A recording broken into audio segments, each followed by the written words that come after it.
नावाच्या तरुणाला सुद्धा ताब्यात घेण्यात आलेला आहे। पोलिसांचा तपास जो आहे तो सुरू झालेला आहे।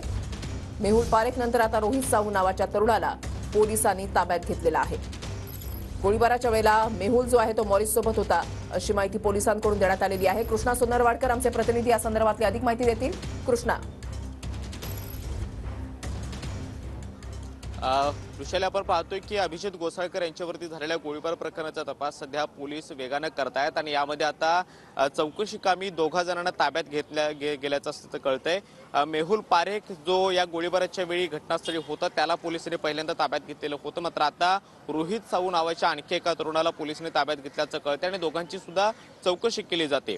जेव्हा गोळीबार झाला आणि मॉरिसने जेव्हा अभिजित गोसाळकर यांच्यावरती गोळ्या झाडल्या त्यावेळी मेहुल पारेख तिथं होता आणि फेसबुक लाईव्ह सुरू असताना सुद्धा त्यावेळी तिथं हजर होता अशी माहिती मिळालेली होती। मात्र घटनास्थळावरून गोळीबाराच्या प्रकारानंतर तो तातडीने तिथून त्यानं पलायन केलेलं होतं, मात्र पोलिसांनी रात्री उशिरा त्याला ताब्यात घेतलेलं होतं आणि आता जी माहिती मिळते त्यानुसार रोहित साहू नावाच्या एका तरुणाला सुद्धा ताब्यात घेतलेलं आहे। मात्र या दोघांचा नेमका यामध्ये कशा पद्धतीचा सहभाग आहे आणि जर असेल तर नेमका काय आहे याची उत्तरे जी आहेत ती पोलीस तपासामध्ये आता समोर येणार आहेत। मात्र या दोघांचा रोल नेमका एक्झॅक्ट यामध्ये काय आहे हे अद्याप तरी स्पष्ट होऊ शकलेलं नाहीये। मात्र मॉरिसनं जे पिस्तूल वापरलेलं होतं ते पूर्णपणे बेकायदेशीर होतं, कुठलाही परवाना नसलेलं होतं आणि त्यामुळे बेकायदेशीर बंदुकीतून त्यांना अशा पद्धतीच्या गोळ्या झाडलेल्या होत्या, त्यामुळे त्याचा सुद्धा तपास पोलिसांकडून केला जातोय। नक्कीच धन्यवाद कृष्णा दिलेल्या सविस्तर माहिती।